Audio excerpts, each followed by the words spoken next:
নমস্কার।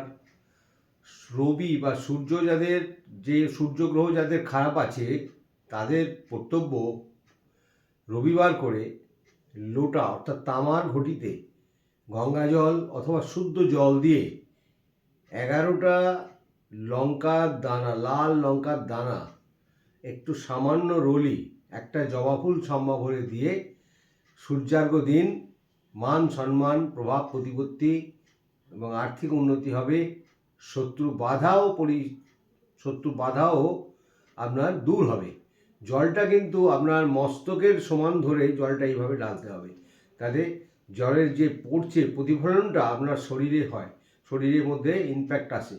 এটা একটা গাছের গোড়ায় অথবা একটা পাত্রে, যারা ফ্ল্যাট বাড়িতে থাকেন তারা একটা পাত্রেরও রেখে সেই পাত্রে কিছুটা জল রেখে সেই জলেতে এই সূর্যার্ঘ্যটা দিন। সূর্যার্ঘ্যটা প্রতি রবিবার দিন। ঘৃণী সূর্য আদিত্যায় নমঃ এই মন্ত্র বলে দিন।